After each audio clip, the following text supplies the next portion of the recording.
Fancy saris, కంచిపట్టు సారీస్ కి ప్రత్యేకంగా పెట్టింది పేరు మన పూర్ణిమ ప్రింట్స్, KPHPN మాదాపూర్. నమస్కారం. కార్తీక పురాణం 25వ రోజు పారాయణలోకి వచ్చాం. ఈ రోజున కార్తీక బహుళ ఏకాదశి, శుక్ల ఏకాదశి చేసుకున్నాం కదా. బహుళ ఏకాదశి నాడు ఈ రోజంతా ఉపవసించి రేపు ఉదయం ద్వాదశి నాడు ద్వాదశి పారాయణ చేసుకోవచ్చు. అయితే ఎవరైతే కార్తీక నక్తాలు ఉంటారో, అంటే ఉదయకాలం అంతా ఉపవాసం ఉండి రాత్రి భోజనం చేసే విధిని నియమంగా పెట్టుకుని ఉంటారో వారికి ఏకాదశి నియమం అంతగా ఉండదట. మీ అవకాశాన్ని బట్టి చేయొచ్చు. ఈ ఏకాదశి పర్వదినం రోజున ఇప్పటిదాకా చేయలేని దీపదానం కానీ, ఏదైనా ఫలదానం కానీ, తిలాదానం కానీ, వస్త్రదానం కానీ, ఏదైనా వెచ్చని దుప్పట్ల లాంటివి వస్త్రదానం కానీ విశేషంగా చేసుకోవచ్చు. ఏది చేసినా అద్భుతమైన ఫలితం ఇస్తుంది.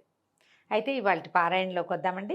పృథు మహారాజు ఇలా అడిగాడు, నారద, నీ చేత అద్భుతంగా చెప్పబడినటువంటి తులసి మహాత్మ్యాన్ని విని ధన్యుణ్ణయ్యాను.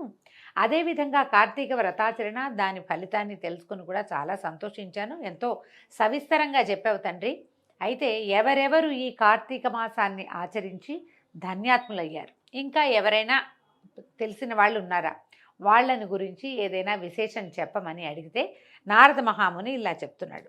చాలా కాలం పూర్వము సహ్యపర్వతాల దగ్గర, సహ్యాద్రి పర్వత పంక్తుల దగ్గరలో కరవీరం అని ఒక చిన్న ఊరుండేది. ఆ ఊళ్ళో ధర్మవేత్త, నిరంతరము హరిపూజాసక్తుడు, నిత్య ద్వాదశాక్షరి జపవ్రతుడు, అతిథి సేవాపరాయణుడు అయినటువంటి ధర్మదత్తుడు అనే ఒకనొక బ్రాహ్మణ ఆయన ఉండేవాడు. ఈయన ఏం చేశాడట, ఒక కార్తీక మాసంలో విష్ణు జాగరణ చేయదలిచిన వాడే, అంటే ఏకాదశి నాడు వెళ్ళాడనమాట. తెల్లవారుజామునే లేచి పూజోపకరణాలు సమకూర్చుకొని విష్ణువాలయానికి బయలుదేరాడు. ఆ దారిలో వంకరలు తిరిగిన ఘోర దంష్ట్రలు, పాటిస్తున్న నాలుక, ఎర్రటి కళ్ళు, దళసరిపాటి పెదాలు, మాంసరహితమైన బక్కటి ఎండిపోయినటువంటి దేహం కలిగింది. పందివలే ఘూర్ణిస్తున్నది అయిన ఒక దిగంబర రాక్షసి తారసిల్లింది. ఆయనకి కనపడింది ఒక రాక్షసి. ఎండుగా ఉంది, బక్కగా అంటుకుపోయింది, డొక్కలు అంటుకుపోయి, నాలిక బయటికి వచ్చి నాలిక పైకి కిందకి పావు నాలికలాగా కదులుతూ, కళ్ళు మిడిగుడ్లుగా కళ్ళు, ఒంటి మీద వస్త్రాలు లేవు, స్త్రీ శరీరం అని తెలిసేలాగా ఉంది, కానీ ఆ ఎండిపోయినట్టుగా ఉందన్నమాట. చూడ్డానికి భయం వేసేలాగా ఉందట. ఈత పొదలాగా జుట్టు, పళ్ళు కూరలు బయటకు వచ్చేసి కనపడుతున్నాయి. ఎంత భయం వేసేలాగానో ఉంది. అయితే ఆమె కనపడేసరికి దాన్ని చూసి భీతి చెందిన రాక్షసుడు హరిస్మరణతో తులసీభరితమైన జలతాడనం చేయటం వల్ల ఆ నీళ్లు సోకగానే దాని పాపాలన్నీ పటాపంచలైపోయాయి. ఈయన ఆ చేతోటి నీళ్లు పట్టుకెళ్తున్నాడు దేవాలయానికి. తులసి కూడా పట్టుకున్నాడు. ఈ చేత్తో ఇట్లా తులసి పట్టుకుని ఇట్లా కమండలం పట్టుకున్నట్ట. ఈ తులసి జారి ఆ నీళ్లలో పడింది. ఈయన భయపడి చేతిలో ఉన్న వస్తువు విసిరేశాడు దాని మీద. మనం కూడా చేస్తాం చూడండి, అట్లా చేతిలో ఉన్నది ఏదో అది ఏమిటో చూసుకోకుండానే చేస్తాం. ఈ తులసి కలిసిన జలం ఎప్పుడైతే ఆ రాక్షసు మీద పడిందో వెంటనే దానికి ఈ పూర్వజన్మ జ్ఞానం వచ్చేసింది. తన పాపాలన్నీ పటాపంచలైపోయినాయట. ఈ పాపాలన్నీ పోవటం వల్ల తద్వారా కలిగిన జ్ఞానం వలన కలహ అనే పేరున్న ఆ రాక్షసి ఆ బ్రాహ్మణుడికి సాష్టాంగంగా ప్రణమిల్లి నేల మీద పట్టుకుని దండం పెట్టేసిందిట. తన పూర్వజన్మ కర్మ విపాకాన్ని ఇలా విన్నవించింది. కలహ ఏం చెప్తోందంటే, ఓ పుణ్యమూర్తివైన ఓ బ్రాహ్మణ, పూర్వములో నేను సౌరాష్ట్ర దేశమందలి భిక్షుడనే బ్రాహ్మణుని భార్యను. అప్పుడు మిక్కిలి కఠినురాలై ఉంటూ కలహ అని పిలువబడేదాన్ని. నేనేనాడు నా భర్త ఆజ్ఞను పాటించి ఎరగను. ఆయన హితవుని ఆలకించిన దాన్ని కాను. నేను అలా కలహకారిణినై అహంకరించి ఉండటం వల్ల కొన్నాళ్లకి మా నాథుని మనసు విరిగి మారువను వాడాలనే కోరికతో ఉండేవాడు. భార్యలు సరిగ్గా ఉండకపోతే దీన్ని వదిలేసి ఇంకో పెళ్లి చేసుకోవడం ఇప్పుడు సిద్ధాంతం. అప్పట్లో ఆ భార్య ఉన్నా కూడా పెళ్ళిళ్ళు చేసుకునేవాళ్ళండి. ఇది ఈమెతోటి కాదు, మన ధర్మం ఈమెతో ప్రవర్తించదు, ఇంకొక వివాహం చేసుకోవాలని అనుకున్నాడు. అయితే ఈవిడ, ఈ కలహ అనే ఆవిడ, నేను ఆయన సుఖపెట్టలేకపోయినా ఆయన సంతోషంగా ఎలా ఉంచాలి, నా పద్ధతి మార్చుకోవాలి, అలా నేను ఆలోచించలే. కానీ అతను మారుమను చేసుకోదలుచుకున్నాడన్న కోరికని గుర్తించి భరించలేక విషం దాగి చనిపోయాను. ఆత్మహత్య మహాపాతకం అండి. ఆత్మహత్య చేసుకున్న వాళ్ళు కొన్ని వేల జన్మలు, దిక్కుమాలిన జన్మలు ఎత్తుతారట. అస్సలు శరీర త్యాగం మనంతటా మనం చేయకూడదు. కార్తీక పురాణంలో కథలు ఉంటాయి చూడండి. తండ్రి చనిపోయాడు, భర్త చనిపోయాడు, ఆ స్త్రీ ఒక్కతే ఉంది, నేను ఒక్కదాన్నే ఏమవుతాను అని అనుకోలే. ఆవిడ అట్లాగే దైవసేవతోటి, దైవసేవ తర్వాత చుట్టుపక్కల వాళ్ళకి ఏదో చూస్తూ మొక్కామోడు పెంచుకుంటూ జీవన పర్యంతము గడపాల్సిందే. మానవుడు అన్నవాడు చనిపోకూడదు, ఎవరూ లేరని. ఆత్మహత్య చేసుకుంటే ఏమవుతుందంటే చాలా దౌర్భాగ్యపు జన్మలు వస్తాయట. మనుషులుగా పుట్టడానికి వాళ్ళకి చాలా సమయం పడుతుంది. ఇప్పుడు ఆత్మహత్య చేసుకున్నారంటే ఈ జన్మలో తర్వాత కొన్ని జన్మలు చాలా కీటక జన్మలు అవి ఎత్తుతారు. మనుషులుగా జన్మనెత్తినా కూడా వీళ్ళు పాపం అంటే మనకి పురాణాల్లో ఇట్లా చెప్తారండి, అవయవాలు లోపంతో జన్మిస్తారు, అనారోగ్యంతో జన్మిస్తారు, అవన్నీ బాధలు. అందుకని ఎప్పుడు ఆత్మహత్యకి ప్రేరణ మనం ఇది కాకూడదు. ఏదో సమస్య వస్తే దాన్ని తీర్చుకోవడానికి ప్రయత్నం చేయాలి. ఇక్కడ కాకపోతే ఇంకో చోట, ఈ జీవితం కాకపోతే ఇంకో రకమైన జీవితాన్ని మొదలు పెట్టుకోవాలి. కానీ జీవితాన్ని మాత్రం వదిలిపెట్టకూడదండి. ఆ వదిలిన వాళ్ళకి ఇట్లాంటిది వస్తుంది. ఈ భరించలేక భర్త ఇంకో పెళ్లి చేసుకుంటాడు అన్న మాటను భరించలేని ఈ స్త్రీ కలహ అనే ఆవిడ ఆత్మహత్య చేసుకుంది. యమదూతలు ఈవిడ్ని తీసుకెళ్ళట యముడి ముందు నిలబెట్టారు. యముడు చిత్రగుప్తుని చూసి, చిత్రగుప్త దీని కర్మకాండాలు తెలియజేయి, అవశ్యం అనుభోక్తవ్యం శుభాశుభ కర్మఫలం అన్నారు. శుభాలైన అశుభాలైన అవశ్యము అనుభోక్తవ్యమే, తప్పకుండా కర్మ ఫలితాన్ని అనుభవించి తీరాల్సిందేనని యముడు అనగా చిత్రగుప్తుడు అన్నాడు, ఓ ధర్మరాజా, ఇది ఒక మంచి పని కూడా చేయలేదు. తాను షడ్రసోపేతంగా భోజనం చేసిన తర్వాత కూడా భర్తకి అన్నం పెట్టేది కాదు. మామూలుగా భర్తకే ముందు మగవాళ్ళకి ఎవరు సంపాదన పనిలో వాడికి ముందు మన పద్ధతులండి అవి. మనం అందరం గుర్తుండి ఉంటుంది. నాన్నలకి అన్నం పెట్టాకే అమ్మలు అన్నం తినేవాళ్ళు. పాతకాలం పద్ధతి అది. ఇప్పుడు కూడా అలా పాటించే వాళ్ళు చాలామంది ఉన్నారనుకోండి. అలాంటి వాళ్ళు ఉన్నంతకాలం ఇంకా కలియుగం నడుస్తూ ఉంటుంది మరి. అయితే ఈవిడేం చేసేది, తను భోజనం చేశాక భర్తకి కంచంలో అన్నం పెట్టేది కాదు. అందువల్ల మేక జన్మ ఎత్తి బాధిష్ట అగ్గుగాక. అందువల్ల ఏమిటి, ఈవిడ ఈ పని చేసింది కాబట్టి మేక జన్మలు ఎత్తాలంటే మన భూలోకంలో ఉన్న మేకలన్నీ మొగుడికి అన్నం పెట్టకుండా తాము తినేసిన వాళ్ళే మేకలయ్యారనమాట. నిత్యము భర్తతో కలహించి అతని మనసుకి బాధ కలిగించినందుకు గాను పురుగై పుట్టుగాక. వండిన వంటను తానొక్కతే తిరిన పాపానికి పిల్లిగా పుట్టి తన పిల్లలను తనే తినుగాక. భర్తృద్వేషిణి అయి ఆత్మహత్య చేసుకున్నందు వలన నిందితమైన అత్యంత నిందితమైన ప్రేత శరీరాన్ని పొందుగాక. ఇది ప్రేత రూపాన్ని పొంది కొన్నాళ్ళు నిర్జల స్థానంలో ఉండి అనంతరం సత్కార్యములను ఆచరించుగాక అని తీర్మానించాడు.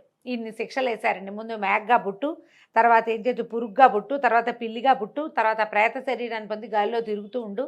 నిర్జనంగా ఉండేది ఎవరు, నిర్జలము నిర్జనము కూడా, జనం లేని చోట జలం కూడా లేని చోట ఉండి ఉండి ఉండి ఉండి ఆ తర్వాత ఏదో సత్కార్యాలు ఆచరించవచ్చు. అప్పుడెప్పటికో సరైన జన్మ వస్తుందని చిత్రగుప్తుడు చిట్టా చదివి చెప్పాడు. అది మొదలుగా ఓ ధర్మదత్త, నేను 500 సంవత్సరాల పాటు ఈ ప్రేత శరీరం ధరించి ఆకలి దప్పులతో అల్లాడుతూ అలనాటి నా పాపాలకై దుఃఖిస్తున్నాను. అయితే అనంతరము కృష్ణా సరస్వతి సంగమ స్థానమైన దక్షిణ దేశానికి రాగా అక్కడి శివగణాలు నన్ను తరిమి కొట్టగా ఇలా వచ్చాను. పరమ పావనమైన తులసి జలాలతో నీవు తాడించడం వలన ఈ పాటి పూర్వస్మృతి కలిగింది. పుణ్యతేజస్వివైన నీ దర్శనం లభించింది. కాబట్టి కళంకరహితుడమైనటువంటి ఓ భూసురా, ఈ ప్రేత శరీరం నుంచి దీన్ని తదుపరి ఎత్తవలసిన యోనుల్లోని జన్మత్రయాన్నించి నాకెలా ముక్తి లభిస్తుందో చెప్పి రక్షించు అని పరిపరి విధాలుగా ప్రాధేయపడిందట. కలహ చెప్పిందంతా విని కలతపడిన మనసు కలవాడైన విప్రుడు చాలాసేపు ఆలోచించాడు, ఏం చేయటమా అని. ఆలోచించి దుఃఖభార హృదయుడే ఇలా చెప్పసాగాడు. ఏమంటున్నాడో చూద్దాం. ఓ కలహ, తీర్థాలు దానాలు వ్రతాలు చేయటం వల్ల పాపాలు నశిస్తాయి, కానీ నీ ప్రేత శరీరం వల్ల వాటిని ఆచరించేందుకు నీకు అధికారం లేదు. మానవ శరీరం ఉండాలి. అందుకని మానవ జన్మ అత్యంత దుర్లభమైనది. ఈ శరీరం లభించినప్పుడే చేయగలిగినన్ని దానాలు, మంచి పనులు, సత్కార్యాలు చేసుకో. పురుగ్గానో పిల్లిగానో ఎంత జంతువుగానో సరీసృపంగానో పుడితే నీకు కర్మలు చేయాలి, ధర్మం ఆచరించాలనే జ్ఞానం ఉండదు. ఆ శరీర ధర్మం ఏమిస్తుందో అదే ఆచరిస్తావు. ఒక మనిషికి మాత్రమే సమస్త ధర్మాలు తెలుస్తాయి, చేసేందుకు అవకాశం కూడా లభిస్తుంది. ఏమీ లేదు మన చేతిలో దానం చేయటానికి. కనీసం వెళ్ళే వాళ్ళు బరువెత్తలేని వాడి ఒక సంచి మోసినా మనకి ధర్మకార్యమే. అది కూడా దానమే తీసి పెట్టక్కర్లేదండి. నడవలేని వాడికి చెయ్యందించు, అది ధర్మం. బరువెత్తలేని వాడికి బరువెత్తి పెట్టు, అది ధర్మం. బాబు ఆయన కేకైన ఆయన అంటే వాళ్ళ బదులు మనం కేకేసినా కూడా ధర్మమేనండి. మనుషులై పుట్టేటప్పుడు అలా ప్రవర్తించాలి మనం. మిగిలిన జన్మల్లో మనకు అవకాశం లేదు, కేవలం మానవ జన్మకు మాత్రమే ఉంది. ఈ కలహకి ఇప్పుడు ప్రేత శరీరం ఉంది, మానవ శరీరం లేదు. దానికి ప్రేతంగా ఉండటం వల్లే అలాంటి వికృత రూపంతో కనపడింది అనమాట. అదీగాక 3 యోనుల్లోనూ 3 జన్మల్లో అనుభవించవలసిన కర్మ పరిపాకం అతి స్వల్ప పుణ్యంతో తీరదు. అందువలన నేను పుట్టి బుద్ధెరిగిన నాటి నుంచి ఆచరిస్తున్న కార్తీక వ్రత పుణ్యంలో సగభాగాన్ని నీకు ధారపోస్తాను, తద్వారా నీవు తరించి ముక్తిని పొందు అని చెప్పి తన దగ్గరున్న కార్తీక వ్రతం తాలూకు కర్మల ఆ ధర్మ పుణ్యబలాన్ని దీనికి ఇచ్చేస్తానంటున్నాడు. ఇది కూడా ఎంత గొప్ప విషయం అండి. ఎవరైనా చేస్తారు ఇట్లాంటి పని, ఈయన చేయడానికి ఒప్పుకున్నాడు. తనంతట తనే ఆఫర్ చేశాడు, తీసుకోమ్మా అని. ఏం చేశాడట, ద్వాదశాక్షరీ మంత్రయుక్తంగా తులసి తోయాలతో ఆమెను అభిషేకించి కార్తీక వ్రత పుణ్యాన్ని ధారపోశాడు. ఉత్తర క్షణంలోనే కలహ ప్రేత శరీరాన్ని విడిచి దివ్య రూపిణి అయి అగ్నిశిఖవలే లక్ష్మీ కళతోటి ప్రకాశించింది. అమితానందంతో ఆమె ధర్మదత్తునికి కృతజ్ఞతలు చెప్పుకుంటూ ఉండగానే విష్ణు స్వరూపులైన పార్షదులు ఆకాశం నుంచి విమానంతో సహా వచ్చారు. వారిలోని పుణ్యశీల సుశీల అనేటువంటి ద్వారపాలకుల చేత కలహ విమానమందు ఆసీనగా చేయబడి అప్సరోగణాల చేత సేవించబడసాగింది. ఆ విమానాన్ని చూస్తూనే అందులోని విష్ణుగణాలకి సాష్టాంగపడ్డాడు ధర్మదత్తుడు. సుశీల పుణ్యశీలులు ఇద్దరూ అతన్ని లేవదీసి అతనికి సంతోషం కలిగించేలాగా ఇలా చెప్పారట, ఓ విష్ణుభక్త, దీనులయందు దయాబుద్ధి కలవాడవు, ధర్మవిధుడవు, విష్ణుభక్తుడవు అయినటువంటి నీవు అత్యంత యోగ్యుడవు.